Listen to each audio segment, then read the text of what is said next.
noticed that like it also represent yoni, not only represent that, but also crisis situation. What does that mean though?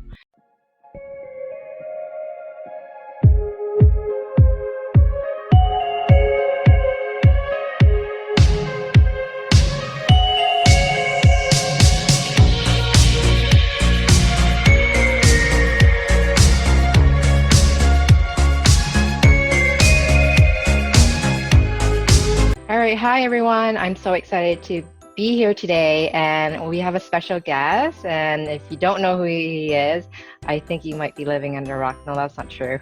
He's pretty famous for doing many astrologers and doing conference, and I'm excited to have him here. And his name is Dennis. And as well, if you don't know who I am, I'm AskSindyKing. If you're new to this channel, welcome. If you're back here again, well, welcome back, and don't forget to hit subscribe and like and share this video. And Dennis, thank you so much for coming on today. I'm so excited to be talking to you about relationship. All right, Cindy, thanks for inviting me. This is one of the topics that is kind of near and dear to my heart on many levels. Yes, and I wanted to know why is it so dear and close to your heart? Well, I should say, just as kind of an introduction to me, I got into Vedic astrology, actually, which is the astrology of India, back in 1980. I met a man from India, astrologer from India named Chakrapani Ulal, who just passed recently. And he was in his mid-80s and was still seeing several clients a day, up until the time he passed. And he was an amazing astrologer. And he did a session for me down in Los Angeles. He was Swami Muktananda's astrologer. Long story short, he told me, one of the first things he told me about 5 minutes into the session was, "You will be married twice." This was a little disconcerting because I hadn't even been engaged once. So, then he went on during the session, told me a number of things about my career and about that I was actually good for me to study astrology and psychology, which I ended up getting a Ph.D. in counseling psychology. So at one point in the session, he said, "I know your mind very well, perhaps better than you." And so there was some truth to that as well. But anyway, I kind of put Vedic astrology on the back burner because most of the books written at that time were coming out of India, and they had a lot of Hindi and Sanskrit in them, and so it was kind of hard for me to follow, to be honest. So I kind of put it on the back burner, studied it a little bit on the side as I continued to do my work with Western astrology and actually in the field of medical psychology. So what got me more into this topic that we're talking about, relationship compatibility, was that I did get married and I did go through a divorce. And one of my other teachers from India said to me, "Baba, did you do the charts? Did you compare the charts?" And at that time, I had studied some Vedic astrology, but I was mostly using Western astrology techniques. And then when I went back and did the charts for my ex-wife and I, sure enough, the compatibility was really kind of weak on a number of levels, which we'll get into as we talk more about this topic. So that sent me more into, kind of trying to look for love in all the right places rather than the wrong places. And I was introduced to a technique that's used in Vedic astrology called the Kuta point system, spelled K-U-T-A. And it's basically, as you know, Cindy, it's a compatibility system primarily based on the moon, the position of the moon at birth, and comparing the moons between the charts. And so I got really fascinated with this because one of my friends gave me this book called Muhurta, or Electional Astrology, written by Dr. B.V. Raman, who was the most famous Vedic astrologer of the last century. And in that book, he had a compatibility table where you could get anywhere from basically about 4 or 5 points up to 35 points in terms of moon compatibility. Granted, the moon compatibility is only one factor out of many things I would look at in comparing charts, but to me, it's one of the cornerstones. If that's there, it can really help to cement in terms of long-term relationship. So anyway, I got into studying this, and I didn't know much. So when I was dating someone, I would ask my friend Jackie, I would say, how many points do we have, you know? And she would look it up in this book, and then she would tell me. And so after several months of asking her, you know, whenever I was dating someone new, asking her how many points we had, she said, really, why don't you go and buy the book and quit bothering me, you know, with this challenges you're having in relationships. So I went ahead and ordered the book. And they told me at the bookstore, they said it's going to take several months to get this book over from India because it's sent sea freight. So I thought, well, okay, I'll just wait. Patience is not one of my great virtues, but I'll just wait until the book arrives. That afternoon, at the bookstore, because I used to do readings there, consultations there, it was called East West Bookshop in Menlo Park, California. Mm-hmm. Anyway, I came up after doing the sessions, and I asked the owner or the manager of the bookstore, he said, did you order this book? It was Muhurta, or Electional Astrology by B.V. Raman. I said, well, yeah, I just ordered it this morning. He said, well, it arrived, the shipment arrived from India, and whoever ordered the book, we can't get a hold of them. They're not available, so would you like the book? So it's kind of the idea is when the student is ready, you know, the book or the teacher appears. So that got me into the fascination of looking for, again, love in all the right places. And so I got really into studying these, what are called Nakshatras, which are the lunar mansions of Vedic astrology. It's like dividing the zodiac into 27 segments versus just the 12 signs of the zodiac, you know, Aries, Taurus, Gemini. So it's kind of like a further sub-differentiation of the zodiac. So the idea is that you look and see where the moon is and which nakshatra for your partner or potential partner, as well as yours, of course. And again, you can use this table as a quick, easy, you know, view of how many points you have. However, it's broken into a number of different categories, which we can talk about. But the idea is that I always tell people to be careful in using this technique because it is a technique that's based on the culture of India. And it's also based on primarily using it for younger people. Because, for example, one of the big components of it is connected, it's called Nadi Kuta, N-A-D-I, and it's based on looking for, how do we say, compatibility between the charts in terms of having children. So if the couple does not want to have children, it kind of takes that particular, how would we say, kuta off the table, so to speak. So we have to be careful in using this technique in the Western world. However, again, I found it to still bear fruit, especially if the points are really high. To me, like, let's just say over 20, 18 is kind of average. If they're over 20, to me, that gives a little bit more of a green light in terms of proceeding with the relationship. So basically, love got me more interested in Vedic astrology and specifically into studying the nakshatras. Wow, that is so true because that's what I decided to learn, also Vedic astrology and their Kuta compatibility. And, you know, I wanted to talk about relationship. How do people get into a relationship and why do they want to be in a relationship as an individual? And, you know, even if the Kuta said, oh, you have great compatibility, but there's something going on with the individual, like chart, right, or needs healing in the wounds or has difficulty of getting along with others, what do you do?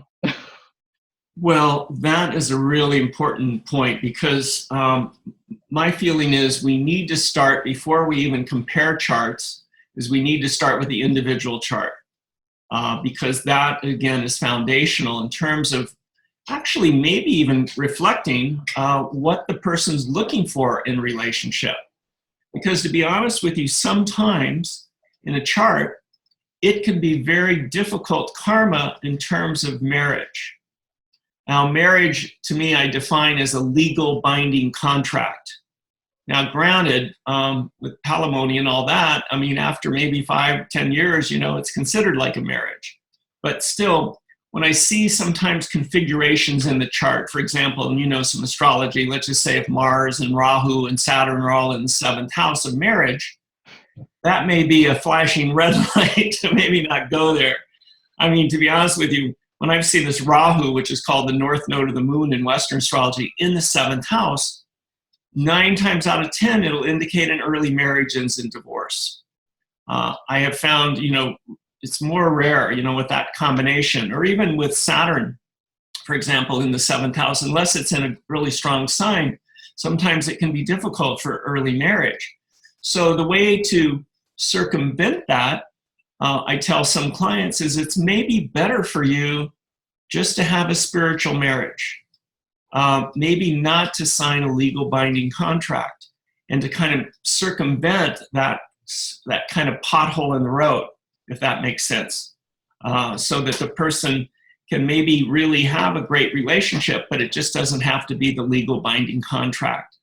Sometimes I'll see other factors in the chart that will outweigh, having a successful relationship, such as if the planet that rules the 7th house, which is the house of marriage, if it's dignified in the charts, let's just say it's really strong, then that may trump the, no pun intended, maybe trump the difficulty in an early marriage. So the idea is that there's ways to kind of circumvent that. But at the end of the day, you sometimes can tell from a chart what the person is looking for in a relationship. Some people, for example, really, really need space in their togetherness with a partner. So they need to know going in, and it's just common sense, that they need to be with a partner that is the guardian of their seclusion, that's the protector of their alone time, for example. So it's kind of like, as the Greeks would say, know thyself. So what I try to do with the initial reading with someone, which I usually don't get into compatibility so much in the first consultation with people, I like to look at the individual chart first, if possible. Is again, we look for different factors that may kind of reflect, again, their basically relationship karma. That is very true, because you can see that in the 7th house. And you want to talk about the D9 as well, because the D9 also makes a big difference.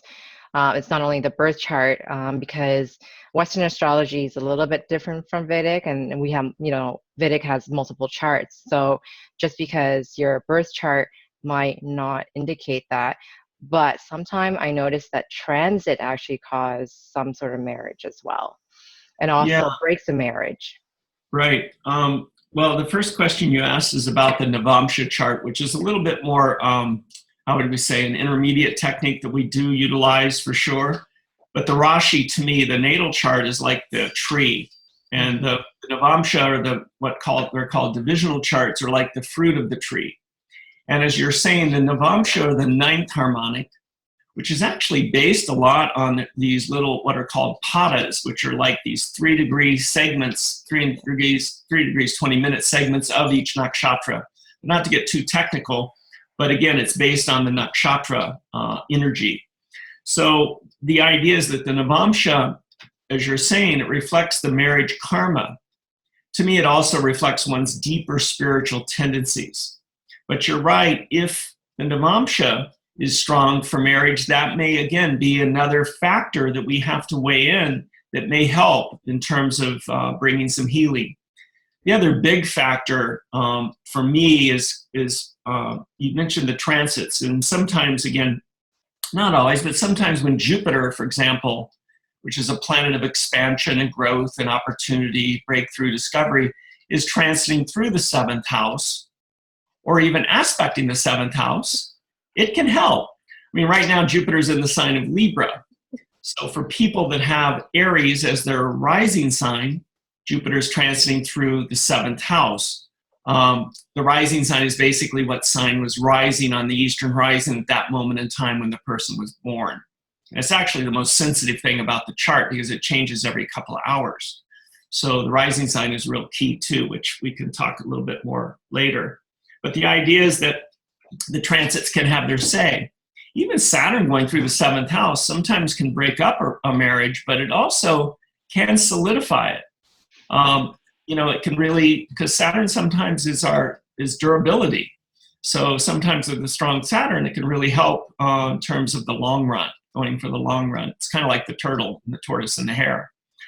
So the idea is that the other big issue is what are called dashas. And these are like planetary periods, as you know, Cindy, that are basically, some of them are more user-friendly, as I call it, for marriage, and some of them tend to be a little bit more difficult for not just marriage, but just, relationships just in general. So I look at that as well. I remember my wife used to have me look at her girlfriend's charts, and the big question is, when am I going to get married? And a lot of them were running, several of them were running their Rahu Mahadasha, their Rahu cycle, which, as my wife affectionately calls, Mr. Toad's Wild Ride. So it's a little bit like a roller coaster ride. And so the next cycle that follows that is Jupiter, which again is much more user-friendly, all things being equal, for a relationship and for marriage. So I would tell them, you're going to go into your Jupiter cycle in about 3 years. For example, one of the ladies, and she was all upset. She goes, "What? I have to wait 3 years?" So my, way I would reframe it is just go slow, slow and steady. Wow. Maybe better to wait, in terms of the actual marriage. Have a long courtship, basically, is what I would say. Of course, I would end up comparing their charts to if they did end up getting really seriously involved with someone. Yeah. We always waited. I always said, well, I'm going to give you a 3-month waiting period here. Wait and see if the relationship takes hold first, and then I'll look at the charts. And there's another ethical question that comes up for me, which is kind of a slippery slope, is, do you look at the chart of someone without their permission? And that's really, ethically, I think it's much cleaner, much better if I have, or they have, the permission for me to look at the other person's chart, if possible. I kind of leave that ethics a little bit more up to them, but again, I'm always hesitant to do a compatibility session if I don't have the permission of the person, because it's kind of like going into their underwear drawer. I mean, it's a very personal thing, to look at someone's chart. So that's one of the pitfalls in doing this work, as I've found over the years of doing this, the compatibility work. Interesting. So, yeah. Those are some of the things. I don't know if that answers your questions, but those are some of the things that I look at. Yeah, you were mentioning about Dasha, and it kind of sparked my interest because we're going to have a transit of a Jupiter and Venus is going to be going back and forth on top of that Jupiter. And, I hear a lot in, our astrology world, it could give great things or actually bad things. And too much of a good thing is considered to be a bad thing. Too much sugar is a bad thing, right? Yeah. So that's how I saw it. And I don't know, how do you, what you saw within your clients? Does it give great fruits, or does it really takes away something? I find, even though they say that Venus and Jupiter are somewhat inimical to each other, Yeah. they belong to two different planet camps, so to speak, but they're both natural benefic planets. So their desire is to do good. So I think, all things being equal, this Venus-Jupiter combination, to me, has some real positive energy to it. Mm-hmm. So Venus is going into the sign of Libra, as you're mentioning, with Jupiter coming up in early September. Mm-hmm. So, and it is going to be going back and forth through that sign for a number of months, because it what we call retrogrades in October. And so there's going to be that motion, kind of a seesaw motion. But overall, I think it's a good timing to actually start a relationship. But again, or it could be to kind of go to a deeper level of the relationship, because to me, those are both planets of love. Venus particularly is the significator of marriage or love, of course. And Jupiter, traditionally in India, in a woman's chart, is the husband. Mm-hmm. So there's that kind of combination of that energy, which overall I would say is a positive. When Venus does go retrograde in October, that can be a time of reevaluation, to rethinking this. Is this really, one of the fundamental questions I always tell clients is, ask the fundamental question, does this relationship make sense? Is Right. it doable? Is it workable in my day-to-day life? Particularly if you have a very active life and business and things like that, it's important that you have a partner that really is supportive of your work and that's not pulling you away all the time from your dharma in terms of your work.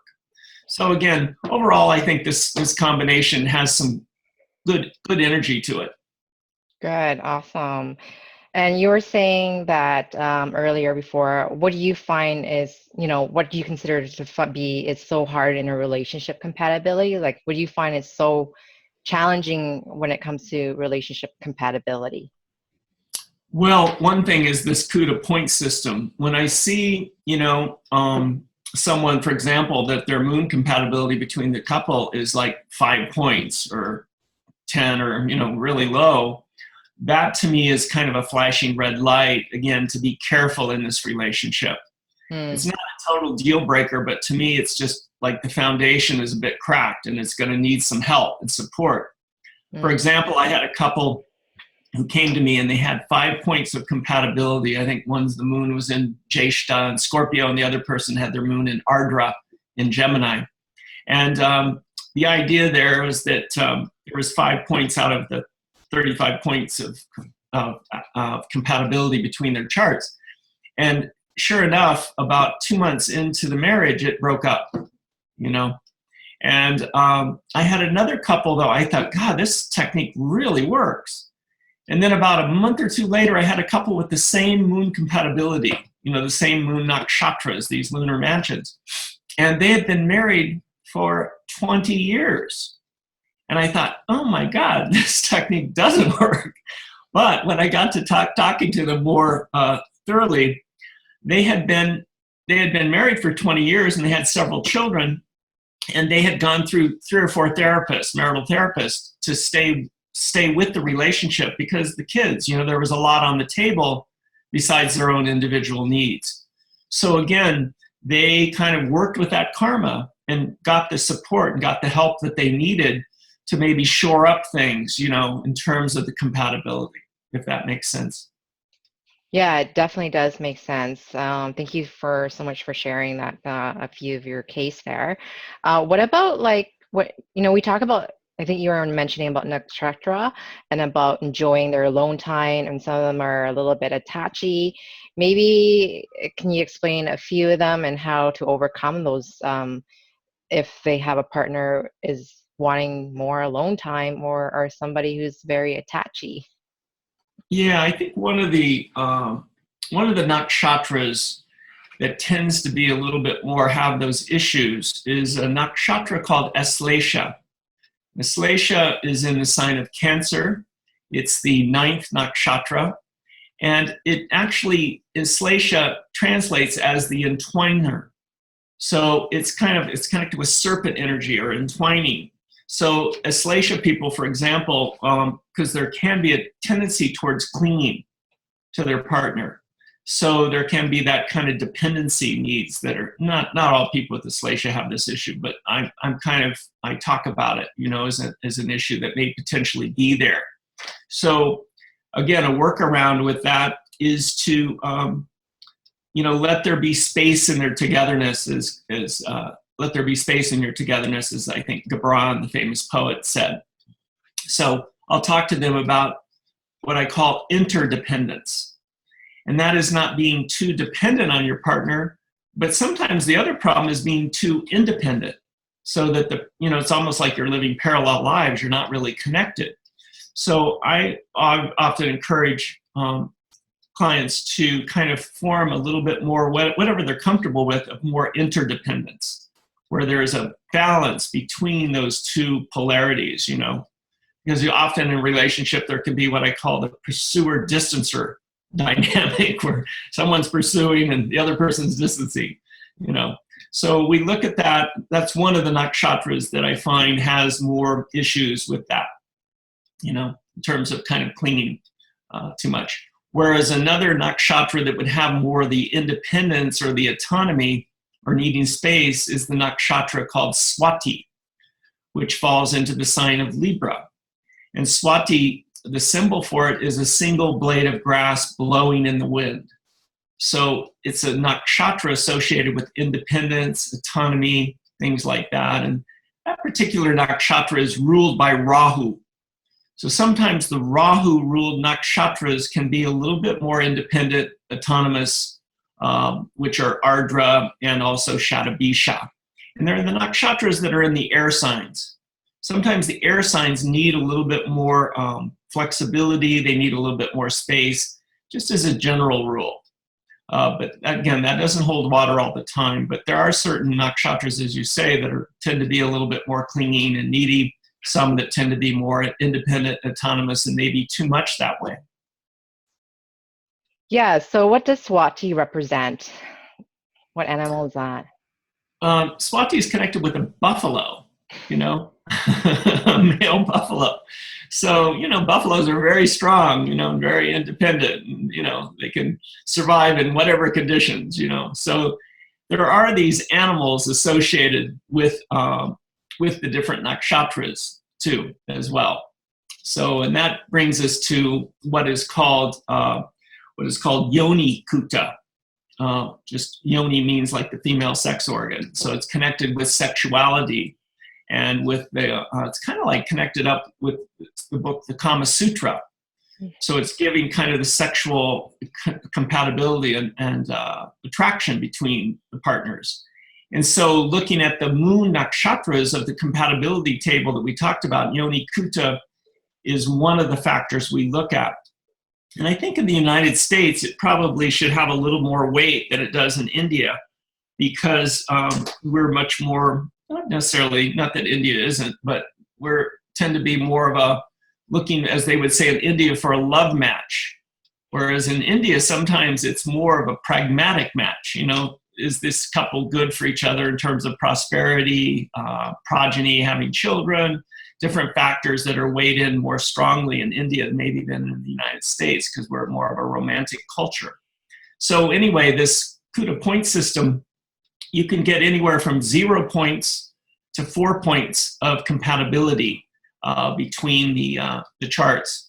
One of the ways you get 4 points is if you are, for example, Aslesha is a male cat, and Punarvasu, which is another nakshatra towards the end of Gemini, is a female cat.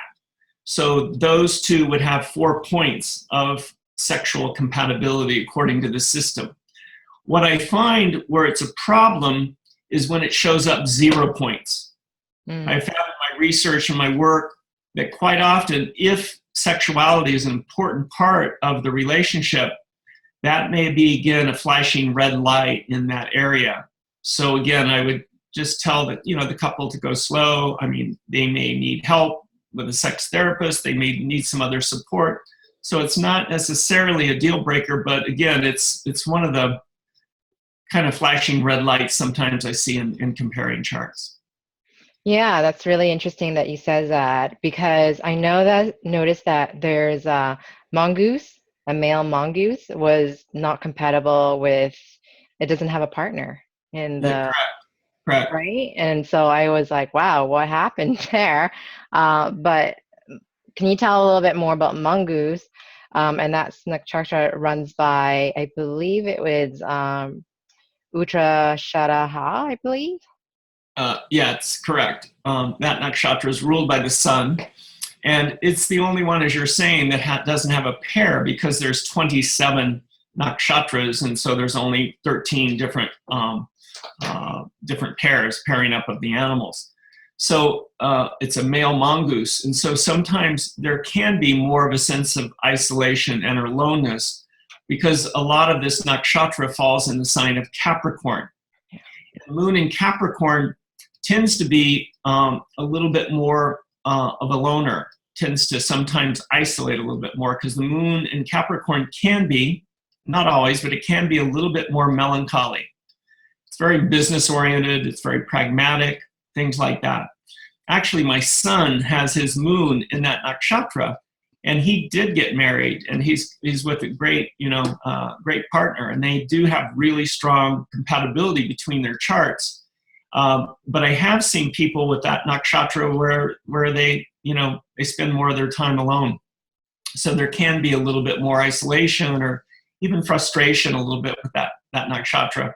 So that's very interesting, because I know that you were mentioning about yonis and relationship and animal and sex organ. And I noticed that like it also represent yoni, not only represent that, but also crisis situation. What does that mean though? And you know, because our culture is such a could be a highly sexual culture in today's modern society, I was more shocked that it was score out of 4. But I can understand in India, they don't have sex until after marriage. Generally speaking, you know, sometimes even in India, they wear a mask of Ram and Sita. I mean, this is more traditional, sometimes more in the earlier centuries, but there's still, I've even heard cases of this where the couple will wear masks of Ram and Sita, get married, and then take off the mask and see who they're going to spend the rest of their life with, you know, because the charts are usually compared by astrologers for both of the families. So again, they're looking, it's almost like a business deal, you know, that's going on. But again, now that the culture of India has really moved much more towards, as they would say, again, a love match between the charts. Where again, as I mentioned earlier, where I find that there can be kind of this disconnect strongly is, again, if this Yoni Kuta is like 0 or even 1, sometimes it can be kind of show that, you know, how would you say, that vulnerability that you're speaking of. So that can be a factor that we look at. But again, again, it depends a lot on what the